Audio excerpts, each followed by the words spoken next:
ವಿಷ್ಣುವರ್ಧನ್ ರವರು ರಾಜ್ಕುಮಾರ್ ಜೊತೆ ಏನು ಕನ್ನಡಕ್ಕೆ ಗೋಕಾ ಚಳುವಳಿ ಇರ್ಬೋದು, ಆವಾಗ ವಿಷ್ಣುವರ್ಧನ್ ಸಹ ಜೊತೆಯಲ್ಲಿ ಸಹ ಕನ್ನಡಕ್ಕಾಗಿ ಹೋರಾಟ ಮಾಡಿದ್ದಾರೆ. ಆದರೆ ಅವ್ರಿಗೆ ರಾಜ್ಕುಮಾರ್ ಕೊಟ್ಟಾಗಲೇ ಈ ವಿಷ್ಣುವರ್ಧನ್ ಅವ್ರಿಗೂ ಕರ್ನಾಟಕ ರತ್ನ ಪ್ರಶಸ್ತಿ ಕೊಡಬೇಕಾಯಿತು ಮತ್ತು ಸುಮಾರು ಪ್ರಶಸ್ತಿಗಳು ಪದ್ಮಶ್ರೀ, ಪದ್ಮಭೂಷಣ ಎಲ್ಲ ಬರಬೇಕಾಗಿತ್ತು. ರಾಜಹಂಸದ ಯೋಗಿ, ಕನ್ನಡ ಯೋಗಿಯವರು ನೀವು ಮಾತಾಡಿರೋ ತಪ್ಪು ಅಂತ ಹೇಳಿದ್ದಾರೆ. ಆದ್ದರಿಂದ ನಾನು ಈ ವಿಡಿಯೋನ ಅವ್ರಿಗೆ ಕ್ಷಮಾಪಣೆ ವಿಡಿಯೋನ ಕಳಿಸಿದ್ದೀನಿ.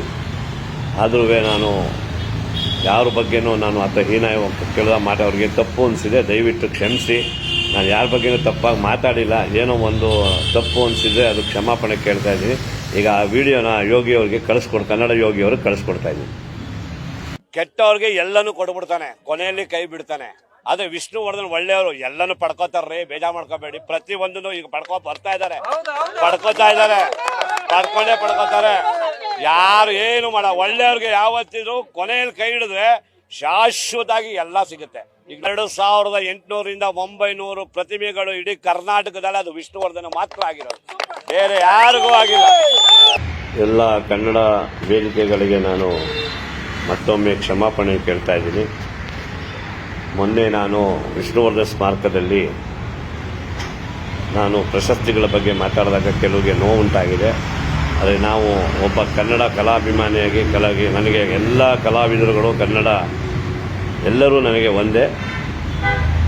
ಅದನ್ನು ತಪ್ಪು ಅರ್ಥ ತಿಳ್ಕೊಂಡು ನಾನು ಇದು ಮಾಡಿ ನಿಂತ್ಕೊಂಡಿದ್ದಾರೆ. ದಯವಿಟ್ಟು ಅದನ್ನು ತಪ್ಪು ಭಾವಿಸಬೇಡಿ.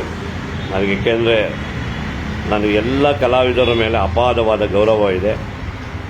ವಿಷ್ಣುವರ್ಧನ್ ಸಾರೇ ಹೇಳೋರು, ರಾಜ್ಕುಮಾರ್ ಅವರು ಪರ್ವತ ಅವರು, ಆ ಪರ್ವತದ ಮುಂದೆ ನಾನೇನೂ ಇಲ್ಲ ಅಂತ. ಇವತ್ತಿಗೂ ಅಷ್ಟೇ ಕನ್ನಡದಲ್ಲಿ ರಾಜ್ಕುಮಾರ್ ಅಂದರೆ ಅವ್ರದೇ ಆದಂಥ ಒಂದು ಇತಿಹಾಸ ಇದೆ. ಕನ್ನಡಕ್ಕಾಗಿ ಅವರು ಹೋರಾಟ ಮಾಡಿರೋ ಇತಿಹಾಸ ಇದೆ. ಆದರೆ ಅವ್ರ ಬಗ್ಗೆ ನಾನು ಯಾವತ್ತೂ ಎಲ್ಲೂ ಸಹ ನಾನು ಅವ್ರ ಬಗ್ಗೆ ಯಾವುದೇ ಒಂದು ಪ್ರೋಗ್ರಾಮ್ಗೆ ಹೋದರೂ ಸಹ ನಾನು ಅಲ್ಲೇ ಹೇಳ್ತಿರ್ತೀನಿ. ಯಾವುದೇ ಒಂದು ಕಾರ್ಯಕ್ರಮಕ್ಕೆ ಹೋದಾಗಲೂ ಅಷ್ಟೇ, ಇಡೀ ಇವತ್ತು ಕನ್ನಡ ಉಳಿದಿದೆ, ಕನ್ನಡ ಬೆಳೆದಿದೆ, ಅದು ರಾಜ್ಕುಮಾರ್ ಅಂತ ಹೇಳ್ತೀನಿ. ಕೆಲವ್ರಿಗೆ ನಾನು ಅವತ್ತು ತಪ್ಪಾಗಿ ಮಾತಾಡಿದ್ದೀನಿ ಅನಿಸುತ್ತೆ. ದಯವಿಟ್ಟು ಆ ಥರ ಏನಾದರೂ ತಪ್ಪಾಗಿ ಮಾಡಿದರೆ ತಾವೆಲ್ಲ ಕ್ಷಮಿಸಬೇಕು. ಇನ್ಮೇಲೆ ಯಾವತ್ತೂ ಸಹ ಆ ಥರ ಕೆಟ್ಟದ ಪದಗಳಿಗೆ ಉಪಯೋಗಿಸೋಕ್ಕೆ ನಾನು ಕೆಟ್ಟದ್ದು ಮಾತಾಡಿಲ್ಲ. ನಾನು ಹೇಳಿರ್ಬೋದು, ನಾನು ಹೀಗೆ ಒಳ್ಳೆಯವ್ರಿಗೆ ಬೇಗ ಪ್ರಶಸ್ತಿ ಸಿಗುತ್ತೆ, ಕೆಟ್ಟವ್ರಿಗೆ ಅಂತ. ಅದನ್ನು ತಪ್ಪರ್ಥ ತಿಳ್ಕೊಂಡಿದ್ದೆ, ಕ್ಷಮಿಸಿ. ಏಕೆಂದರೆ ನಮಗೆ ಎಲ್ಲ ಕನ್ನಡ ಕಲಾವಿದರುಗಳಾಗಲಿ ಕನ್ನಡ ಹೀರೋಗಳಿಗಾಗಲಿ ತುಂಬ ಆದಂಥ ಗೌರವ ಇದೆ.